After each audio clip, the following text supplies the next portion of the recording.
Kadior Média, la chaîne du Kadior. Bonjour à tous.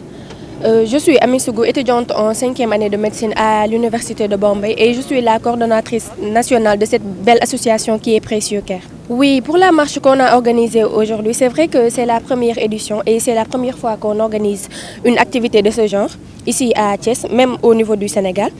Et l'important, c'était juste d'être en contact avec les patients parce que, comme vous l'avez remarqué, au Sénégal, les seuls contacts que les médecins, les étudiants en médecine ont avec les patients, c'est seulement à l'hôpital. Donc, pour créer plus d'affinité et en même temps lancer notre projet Précieux Care Patient et revenir sur notre projet Yété aussi, c'est pourquoi on a organisé cette marche et ça a été réussi. Donc, pour les projets que Précieux Care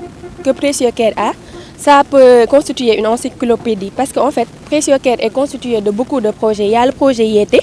qui, comme son nom l'indique, c'est pour éclaircir certains points que les patients ont sur des choses comme des maladies chroniques, notamment l'hypertension, le diabète, etc. Également, on a le projet Précieux Care Patient qui va permettre de raffermir les liens entre les médecins et les patients. Également, on a d'autres projets au niveau de Thiès et au niveau national parce qu'on est constitué de plusieurs sections. Des sections dans toutes les universités qui ont une faculté de médecine et des sections au niveau de la diaspora. Il y a également la section sud-est. Bon, je peux dire que ces maladies constituent les maladies des Sénégalais. Parce que si on parle de diabète, si on parle d'hypertension, c'est vraiment les pathologies qui touchent fréquemment les Sénégalais. Et ça peut être expliqué par notre mode de vie, parfois même par l'ignorance ou bien de certaines croyances qui ne sont pas le cas. Donc, parler de ces pathologies revient à éclaircir certains points, peut-être même prévenir certaines personnes sur ces maladies-là. C'est toujours nos croyances qui nous amènent à faire certaines erreurs qui peuvent parfois nous porter préjudice. Et si on parvient à faire passer ces messages,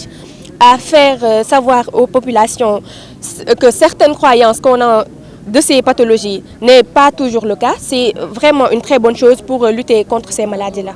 waaw marche bi nag dafa nekkoon loo xamante ne nii maanaam lu ñu teniroon à cœur la loo xamante ne nii wax dëgg yàlla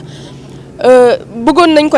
nañ ko def ngir mën a jongal suñuy diggante ñun ak ñi nga xamante ne nii ñooy suñu ay patients suñu ay malades yoo xamante ne nii dañoo am yenn feebar yi notamment feebar yi ñuy woowee les maladies chroniques non transmissibles maanaam maladies yi nga xamante ne nii ay feebaru dëkkaale la te du wér nekk feebar yu sonal sénégalais yi kon tey marche bi dafa nekkoon occasion si ñun ngir ñu ànd ak suñu ay malade ngir ñu mën a waxtaan ak ñoom ngir ñu mën a nekk en contact si beneen lieu bu dul fi nga xamante ne nii moo di Kër Docteur kon tey ñu ànd ak ñoom doxandoo jógee Place de France ñëw ba fi nga xamante ne nii mooy EDK ngir mën a waxtaan si li nga xamante ne nii xëy na duñu am occasion wax ko hôpital ñu mën ko yaatal fii ku nekk tamit mën nga wax li nga si xam bu boobaa ñu mën laa wax ay indil ay leeral. waaw diabète ak tension moom xam naa ni sénégalais boo jël dina la wax lu si ëpp su ma amul feebaru tension bu yéeg comme ni ñu koy waxee am naa feebaru suukar te fii ku nekk soo ko amul xëy na sa ay parents sa ay mbokk am nañ ko wala boog sa ay dëkkandoo donc farata la si ñun ku nekk daal di xam feebar yooyu noonu ngir xëy na ngëm-ngëm yi ñu ci am. wala boo ko xalaat yi ñu ci am ndax yenn saa yi ngay dégg sénégalais yi naan la tension moom boo ci bëggee mucc da ngay maytu garabu tension ndax boo ko jëlee sa feebaru tension du wér te da nga koy naan sa géeru dund ak affaire yooyu noonu ak dalay indil yenn feebar yi ñu naan dalay néewal kàttan alors que loolu yëpp day nekk ay ngëm-ngëm yoo xamante ne nii xëy na moo tax feebar bi di gën a law fii nga xamante ne nii moo di suñu réew te tamit xëy na tamit moo tax ñu ko am mu leen di jural yenn complications yi kon tey marche bi daal occasion la ngir ñu mën a yaatal si feebar yoo nga xamante ne nii dëgg-dëgg mooy feebaru sénégalais muy diabète ak tension. Kadior Média, la chaîne du Kadior.